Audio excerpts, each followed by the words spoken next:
Hey everybody, I'm gonna give y'all a brief tour around downtown Washington, D.C., around the Capitol and the National Mall. I don't know how far I'm gonna go, but I'm just gonna give y'all this information. I'm starting here at Union Station. Union Station opened its doors in 1907. At that time, Union Station was the largest railroad station in the world. Right now, today, Union Station is the second largest railroad station in the United States. Only Grand Central Terminal in New York is larger. Union Station was designed by a gentleman by the name of Daniel Burnham. Daniel Burnham is also the designer and architect of the Postal Museum, just ahead of us.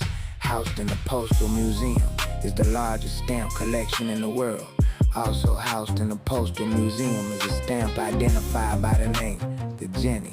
The Jenny was purchased for a little less than $1 million, a little more than $900,000. Today's estimated value of that single postal stamp is a little less than $9 million. That stamp is valued at so much on account of a misprint. It was actually printed upside down, and it is known as the inverted Jenny today.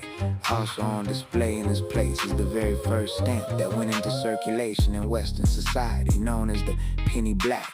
As its name insinuates, it costs 1 penny, and it has the likeness of Queen Victoria of Great Britain on the front.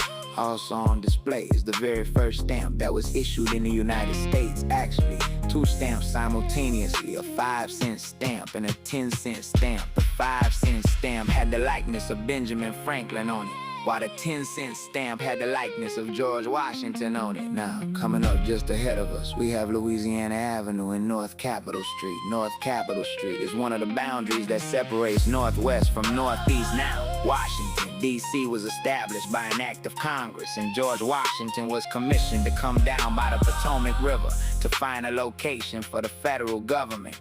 He came down and hired a gentleman by the name of Pierre Charles L'Enfant as his primary architect and designer of the federal city. Washington, D.C., in its origin, was going to be identified as the federal city. Unfortunately, George Washington had an unexpected early demise at the age of 67 in the year 1799. George Washington died from complications of a throat infection. Congress honored George Washington and named the federal city after him. Now, Washington, D.C. is honored under George Washington and Christopher Columbus, Washington, for George Washington in District of Columbia, to identify Christopher Columbus. I'll be giving this tour information in 3-minute segments. To stay in the loop, like, subscribe, follow, and make it happen.